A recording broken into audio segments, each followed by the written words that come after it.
यो स्वतन्त्रताको जीवन परमेश्वरले हामीलाई दिनुभयो, तर यो जीवनलाई तपाईँ कसरी जिउनुहुन्छ, कसरी प्रयोग गर्नुहुन्छ, तपाईँलाई दिनुभएको बहुमूल्य टाइमलाई, समयलाई कसरी तपाईँले सदुपयोग गर्नुहुन्छ।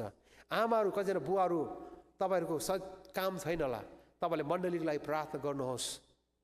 म एकजना आमाको मृत्युसम्म गएको थिएँ, मलाई यो भन्नु चाहिँ एकदमै गर्व लाग्छ, कारण त्यो गवाई मेरो जीवनको लागि एउटा प्रेरणा हो।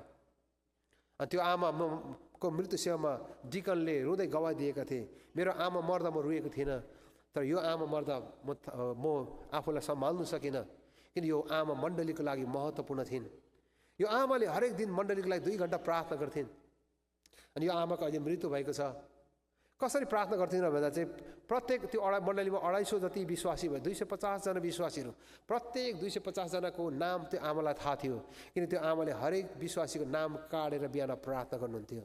अनि नयाँ मान्छे आयो भने चाहिँ आमाले जहिले पनि छोरालाई भन्नुहुन्थ्यो, कुन मान्छे आएको थियो, आज नयाँ आएको थियो नि, उसको नाम टिपेर ल्याउनु है भनेर, के प्रार्थनाको विषय छ सोध्नु भनेर। अनि छोराले टिपेर ल्याएपछि आमाले बिहानै त्यो नाम काटेर प्रार्थना गर्ने। त्यो मण्डलीको 250 जना विश्वासीको नाम त्यो आमालाई कण्ठे थियो। हो, आमाले कुनै जागिर गर्न सक्दिन थिइन्, तर आमाले एउटै कुरा गर्न सक्थिन्, त्यो मण्डलीको लागि प्रार्थना गर्न, आफ्नो नानीहरूको लागि प्रार्थना गर्न।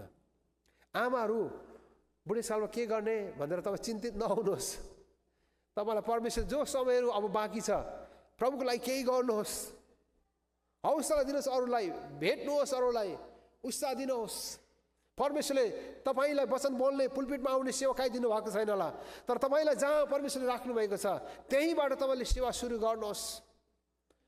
आमा बुवाहरू, मेरो त केही काम छैन भनेर तपाईँ निराश बन्नुपर्ने कुनै कारण छैन। तपाईँलाई पनि परमेश्वरले त्यो समय दिनुभएको छ, त्यसलाई प्रयोग गर्नुहोस्। डिसिप्लिन यो टाइम, समयलाई हामीले ठिकसँग प्रयोग गर्न सकौँ।